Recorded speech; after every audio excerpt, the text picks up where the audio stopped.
Native American Public Telecommunications was the first one to get a Corporation for Public Broadcasting grant to create an office and to open its doors as a national library group of for Native American programming for public television.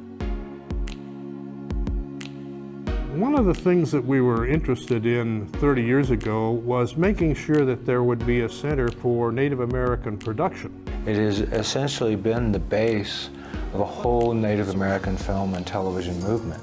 The idea of starting a public broadcasting, utilizing the talents and skills and experience, history and culture of Native Americans appealed to me from the beginning because of that additional texture that all of that kind of programming and that effort and bringing those people into work in public broadcasting, what that would mean to the whole.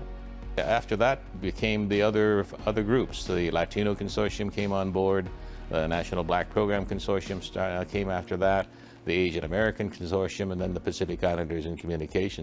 NAPT has been a very successful organization for Native filmmakers, and I think that because of its standing with the CPB and PBS, the NAPT, Frank and his colleagues have made sure that Native people understood those guidelines and stayed within them, because that gave Native filmmakers credibility. Andy Payne, number 43. The shy young Cherokee from Oklahoma was in first place once more. This was an endurance race. This was pitting man against the mountains and the deserts. There's just such a tremendous sense of satisfaction as a Native producer to know that you've told a story that's credible enough, that's worthwhile enough, that NAPT has decided to back it and promote it. They've done a tremendous job over a 30-year period of not only producing their own programs, but gathering programs from other areas. We started with Native radio in the mid-1980s and built up to where we had the first American Indian radio on satellite network. Frank was on the ground floor, and thank goodness he was, because by the time the radio station started to come along, he had already experimented with a lot of things, made his mistakes, made his corrections, and he had a lot of programs and things that the stations could pick up then and fill some of the airtime. Native American public telecommunication impact has been by far impacted to a next generation. Once they realize there's productions out there, then you have a young person that wants to go into the field of television and or journalism or photojournalism or cinematography. We created a source for Native producers to produce new film for broadcast.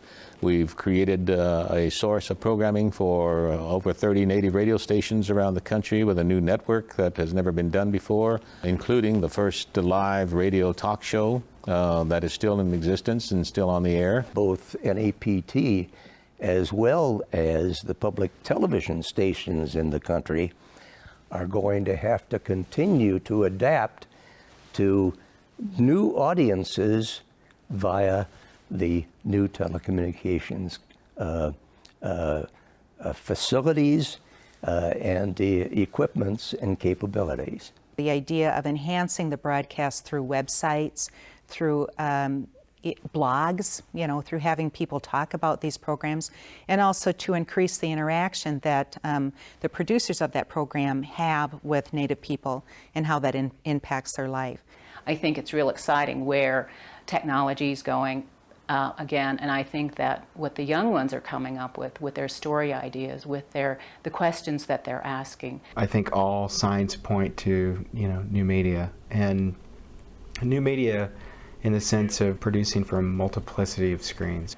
This is the one and most important thing, I think, for our future in media as Native Americans, is to find ways that we can connect, support each other, and grow together. And this is where I think that the true nature of NAPT's future is in providing the leadership and bringing us all together.